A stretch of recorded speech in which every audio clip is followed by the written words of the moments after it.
নমস্কার। আজকে 21 তারিখ এবং আজকে আমরা এসএসসির ওয়েবসাইটে দেখতে পেলাম যে নবম দশম শিক্ষক নিয়োগের যে প্রক্রিয়া চলছিল সেখানে ঠিক 11-12-এর যে এডিট অপশন এসেছিল ওবিসি সংক্রান্ত, সেই একদমই একই রকম এডিট অপশন চলে এসেছে। এবং আমি গতকাল আপনাদের এই সম্পর্কিত একটা ভিডিওর মাধ্যমে বলেছিলাম, আপনারা যারা আমাকে প্রশ্ন করেছিলেন যে 9-10-এর কি এডিট অপশন আসবে, আমি সেই ভিডিওর মধ্যে দিয়েও বলেছিলাম যে স্বাভাবিক, কারণ একই গতিতে যেহেতু যাচ্ছে তো স্বাভাবিক 9-10-এরও আসবে।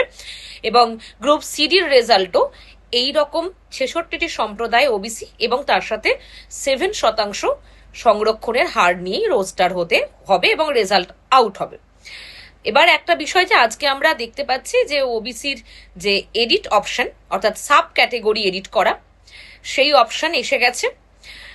নোটিশটা দিয়ে দেওয়া হয়েছে 9-10-এর ক্ষেত্রে।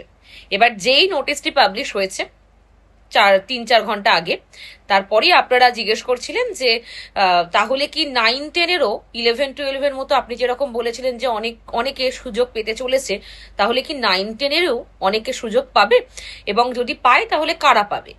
এখানে একটা বিষয় বলে দিই যে প্রথম আমরা যেটা আসবো সেটা এডিট অপশন এসেছে আমাদের ওবিসি সংক্রান্ত সাব ক্যাটেগরি এডিট অপশন। যদি আপনি এডিট না করেন তাহলে কিন্তু অটোমেটিক্যালি আপনার সেটা আনরিজার্ভডে চলে যাবে। ফলে যারা ওবিসি তাদেরকে এডিট করতে হবে, যাদের 66টি সম্প্রদায় আছে তার মধ্যে যারা পড়ছেন। এবার 25 তারিখ থেকে শুরু হবে, চলবে 31 তারিখ পর্যন্ত, মানে 25 তারিখ থেকে শুরু হচ্ছে, 31শে আগস্ট কিন্তু শেষ দিন। এবারে একই রকম যে সার্টিফিকেট নাম্বার, ইস্যুইং অথরিটি এবং ওই সাব ক্যাটেগরি, মেন কথা সাব ক্যাটেগরিটা আপনাকে ওখানে চিহ্নিত করতে হবে, এটাই হচ্ছে আসল কথা। এবার তারপর যে বিষয়টা দাঁড়ায় যে তাহলে কারা কারা সুযোগ পাবে, অবশ্যই জেনারেল যারা ওয়েটিং লিস্টে ছিলেন এবং অনেক বেশি নাম্বার পেয়েছিলেন তারা স্বাভাবিক সুযোগ পাবেন, আশা করা যায় সেটাই। এবার তার সাথে আর একটা বিষয় বলি যে 9-10-এর ইন্টারভিউ কিন্তু শুরু হবে শীঘ্রই। তার পাশাপাশি একটা ব্যাপার বলে রাখবো, ভেরিফিকেশন অধিকাংশ সাবজেক্টেরই হয়ে গেছে, যে কটার বাকি ছিল সেগুলোও এবার এইভাবেই হবে। এবং সব থেকে গুরুত্বপূর্ণ বিষয়, যাদের ভেরিফিকেশন হয়ে গেছে, যারা অলরেডি মানে এই সাব ক্যাটেগরি এডিটের পরও যারা থাকছেন প্যানেলের মধ্যে, তাদের আর আলাদা করে কিছু হবে না।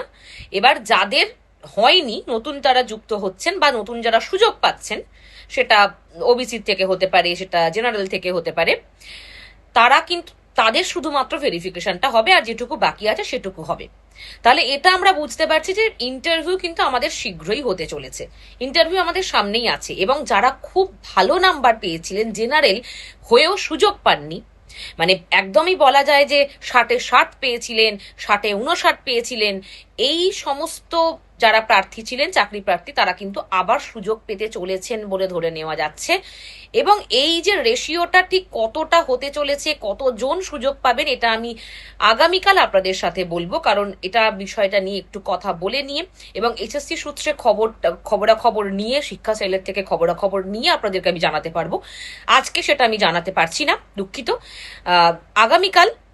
আগামীকাল বিকেলের মধ্যে এই বিষয়টি আপনাদের কাছে আমি বলার চেষ্টা করব, এই সম্পর্কিত একটা ভিডিও নিয়ে এসে।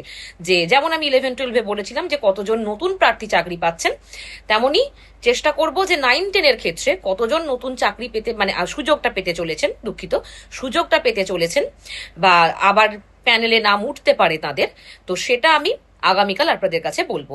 ততক্ষণ পর্যন্ত চ্যানেলে থাকুন, জুড়ে থাকুন, এবং আগামীকালের সমস্ত বিষয়টি জানার জন্য অবশ্যই চ্যানেলটিকে সাবস্ক্রাইব করে রাখুন যদি আপনি এই চ্যানেলে নতুন হয়ে থাকেন। তার পাশাপাশি আরেকটি বিষয় বলবো, সেটা আপনারা জানেন যে অনেকেই শুধুমাত্র এই 10 নম্বর অভিজ্ঞতার নাম্বারের কারণবশত, অনেক জেনারেল আর কি, তারা হচ্ছে অনেক ভালো নাম্বার পেয়েও বঞ্চিত হয়েছেন। এবার তাদের কাছে হয়তো বা সুযোগ ফিরে আসছে, কারণ যেহেতু ওখানে 7% ওবিসি নিয়েই হবে, সুতরাং এইখানে মানে ইউআরএ 10% যুক্ত হয়ে গেছে, তাই বোঝা যাচ্ছে যে জেনারেল বেশ সুযোগ পাবেন এবং ওবিসিও কিছু কেমন সুযোগ পাবেন। সংখ্যাটা আমি বলবো আগামীকাল। এবং তার সাথে বলি যে ইন্টারভিউ যেহেতু সম্ভাবনা আছে যে এই বছরের মধ্যেই সমস্ত কিছু কমপ্লিট করে দেওয়ার দিকে এগোচ্ছে এসএসসি, কারণ দ্রুততার সাথে কাজ হচ্ছে। আগের দিন আমরা খেয়াল করলাম 19 তারিখে নোটিশ এসেছিল 11-12-এর, আজকে আবার 9-10-এ চলে এসেছে। ফলে এর পরবর্তী যেটা, সেটা কিন্তু গ্রুপ সিডির রেজাল্ট, ঠিক আছে। ফলে তারপরই যেটা খেয়াল করব সেটা হচ্ছে যে 9-10-এর ইন্টারভিউ যেটা বাকি আছে, এবং যাদের নতুন করে যারা সুযোগ পাচ্ছেন তাদের ভেরিফিকেশন হবে, ইন্টারভিউ হবে, এবং বাকি সকলেরই ইন্টারভিউ বাকি আছে, সেগুলো হবে। সুতরাং ইন্টারভিউ একদম সামনে এসে গেছে, দোরগোড়ায় বলা যায়। প্রিপারেশন নিন, সুযোগ পাচ্ছেন মানে সেটাকে ইউটিলাইজ করুন, সব থেকে আমি এই কথাটাই বলবো। এবং যারা কোনোভাবে পেলেন না সুযোগ, তাদের জন্য আমি বলবো যে আওয়াজ তুলুন যেন থার্ড এসএলএসটি নোটিফিকেশন দ্রুততার সাথে দেওয়া হয়, কারণ সেকেন্ড এসএলএসটির সঙ্গে কিন্তু থার্ড এসএলএসটির খুব বেশি সংযোগ নেই, বা সংযোগ নেই বলা যায়। কারণ এইটা এত আইনি জটিলতা আছে, সেখানে তো 7% দিয়ে রোস্টার হয়েই নোটিফিকেশন আসবে, তাহলে সেটা দ্রুততার সাথে আসুক। তাহলে অন্তত যারা এবারে বিচ্ছিন্ন হয়ে গেল বা কোনোভাবে ব্যর্থ হলো, তারা অন্তত একটা আশার আলো দেখতে পায়। এটা আমি আগেও বলেছি, সেটা 9-10 ক্ষেত্রে নয়, শুধু 11-12 ক্ষেত্রেও বলেছিলাম, বা এটা আমি গ্রুপ সি গ্রুপ ডির ক্ষেত্রেও বলবো।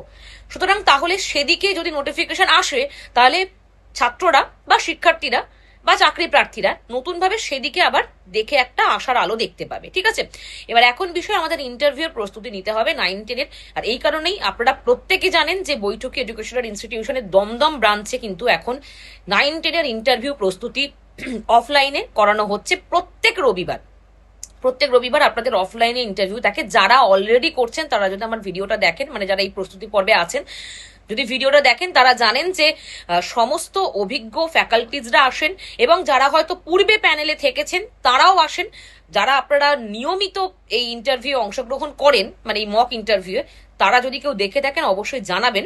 এবং প্রত্যেকজনই অধিকাংশ সময়ই আমাদের যে সমস্ত স্যার ম্যাডামরা আসেন, তারা কোনো না কোনো সময়ে প্যানেলে থেকেছেন, এসএসসির প্যানেলে থেকেছেন, বা প্রাইমারির প্যানেলে থেকেছেন, আপার প্রাইমারির প্যানেলে থেকেছেন। সেই সমস্ত মানুষেরাই আসেন, এবং তাদের তত্ত্বাবধানে আপনারা ইন্টারভিউ দেওয়ার সুযোগ পান। এবং পুরোপুরি অফলাইনে ইন্টারভিউগুলো হয়, সেখানে কারণ ইন্টারভিউ অনলাইনে হয় না, আমি বহুবার বলেছি। এবং তার সাথে স্টাডি মেট, যেগুলো এখনকার যে সমস্ত প্রকল্প বা কিরকম কি প্রশ্ন আসতে পারে, সাবজেক্ট ওয়াইজ আলাদা আলাদা করে আপনাদের নোটস প্রোভাইড করা হয়, কি কি পড়তে হবে, কি কি পড়ার দরকার নেই, এবং কেমন ভাবে আমরা পড়বো। 15 দিনের একটা রোড ম্যাপ, 30 দিনের রোড ম্যাপ, এগুলো সব কিন্তু বৈঠকি ইনস্টিটিউশন করিয়ে দেয়। সুতরাং যদি আপনিও চান যে আপনার প্রস্তুতি পর্ব এই ইন্টারভিউয়ের খুব ভালো জায়গায় নিয়ে যেতে বা নেক্সট লেভেলে নিয়ে যেতে, যাতে করে কোনো রকম আর কম্প্রোমাইজ না করতে হয় ইন্টারভিউয়ের ক্ষেত্রে, ফাইনাল ইন্টারভিউয়ের ক্ষেত্রে, তাহলে অবশ্যই নিচে দেওয়া নাম্বারে ফোন করুন।